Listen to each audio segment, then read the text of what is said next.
Piala Dunia 2022 memang tengah berlangsung. Ajang kompetisi sepak bola sejagat itu selalu menjadi sorotan. Edisi kali ini, gagasan untuk menggelar Piala Dunia di Qatar banyak menuai kecaman. Suara-suara sumbang itu masih tetap bermunculan ketika Piala Dunia sudah digelar. Menggelar Piala Dunia di Qatar disebut-sebut adalah pilihan yang buruk. Banyak yang menilai bahwa Qatar tidak layak untuk menjadi tuan rumah Piala Dunia 2022. Lantas, mengapa nada-nada kritik itu tetap bermunculan? Mengapa Qatar disebut tidak pantas jadi tuan rumah Piala Dunia?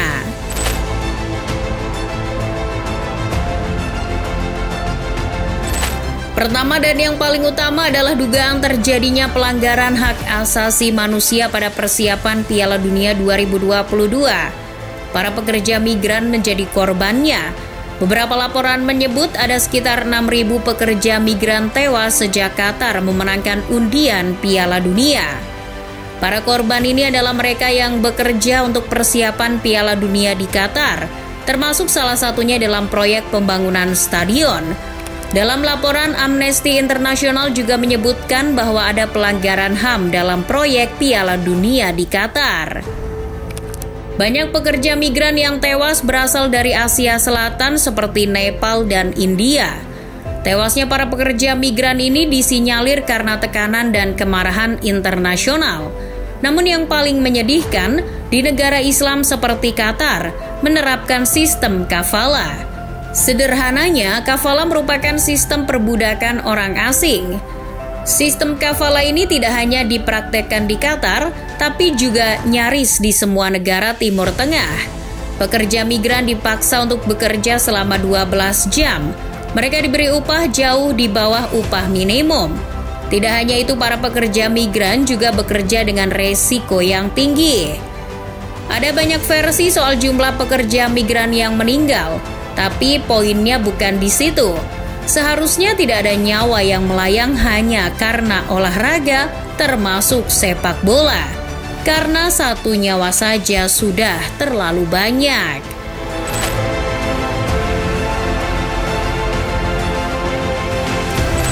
Belum lama ini mantan Presiden FIFA Sepp Blatter mengaku menyesal karena memilih Qatar sebagai tuan rumah Piala Dunia 2022.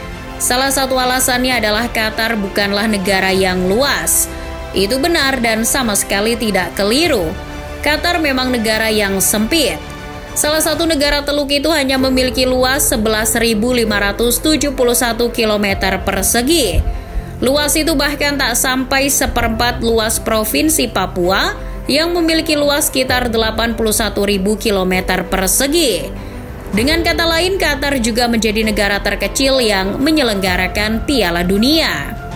Sebagai perbandingan, Rusia yang menggelar Piala Dunia tahun lalu memiliki luas sekitar 17,1 juta kilometer persegi. Sementara Brazil yang menggelar Piala Dunia 4 tahun sebelumnya memiliki luas sekitar 8,5 juta kilometer persegi. Afrika Selatan yang posisinya paling selatan di benua Afrika saja, luasnya 1,22 juta kilometer persegi.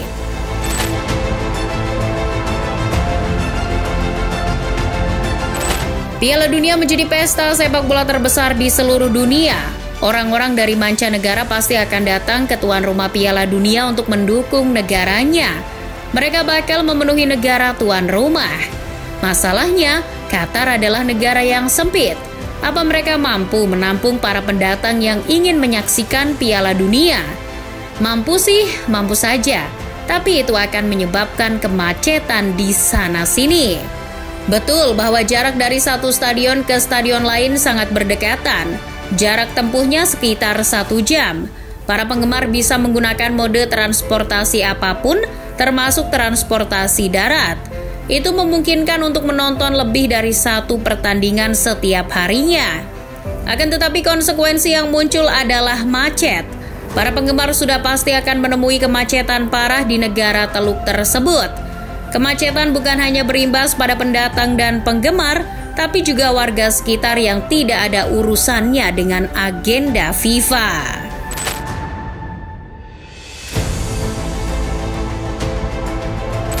Qatar adalah negara yang tidak memiliki sejarah sepak bola. Oleh karena itu, infrastruktur di negara ini menjadi persoalan yang lain lagi. Negara Teluk itu tidak memiliki banyak infrastruktur untuk menopang gelaran Piala Dunia. Kalaupun ada, jumlahnya sangat minim. Misalnya stadion. Lihatlah bagaimana Qatar menjadi negara yang jadi tuan rumah Piala Dunia dengan venue paling sedikit, yaitu 8 stadion.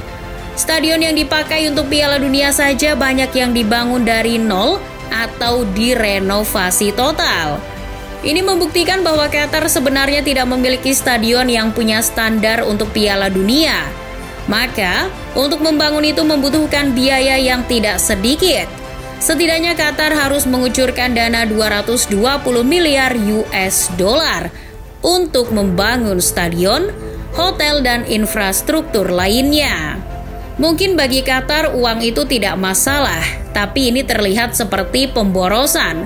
Dana yang dihabiskan sangat banyak hanya untuk Piala Dunia yang berlangsung kurang dari sebulan.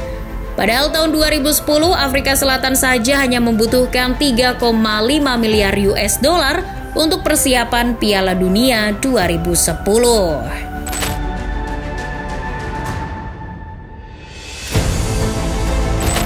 Qatar termasuk negara yang memiliki iklim panas. Bahkan konon kamu bisa memasak telur di atas kap mobil saking panasnya. Suhu di Qatar pada musim dingin saja bisa mencapai 50 derajat Celcius. Sementara para peserta terutama dari Eropa tidak terbiasa dengan suhu yang panas itu. Maka yang muncul adalah solusi-solusi ajaib seperti AC di dalam stadion dan rekayasa awan. Turnamen bagaimanapun cukup sulit dimainkan di dalam suhu yang panas. Mantan Presiden sepak bola Jerman yang juga anggota Komite Eksekutif FIFA, Theo Zwanziger, mengatakan bahwa suhu panas di Qatar juga menyulitkan para anggota medis. Mereka memang membuat stadion ber-AC, tapi bagaimana di luar? Para penggemar yang datang dan bepergian dalam cuaca panas akan mengganggu kesehatan. Piala Dunia pun digeser di musim dingin, dan hal itu berdampak ke banyak hal, termasuk membuat Piala Dunia akhirnya merecoki kompetisi yang sedang bergulir. Kompetisi terpaksa berhenti sejenak untuk Piala Dunia. Klub-klub pun harus melepas pemainnya untuk membela negaranya masing-masing.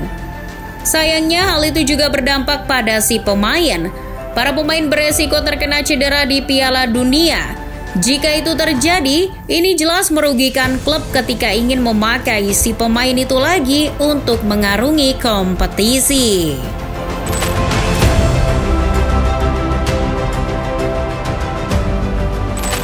Pemilihan Qatar sebagai tuan rumah juga diselimuti dengan suap dan korupsi.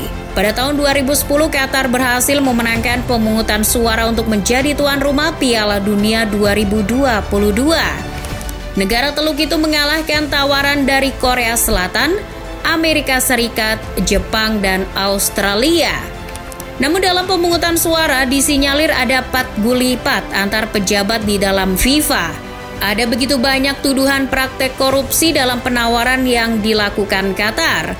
Selain itu ada pula kepentingan politik, kesepakatan pemerintah, serta kesepakatan gas antar negara. Tak kurang dari selusin pejabat FIFA kala itu bahkan menerima larangan berorganisasi.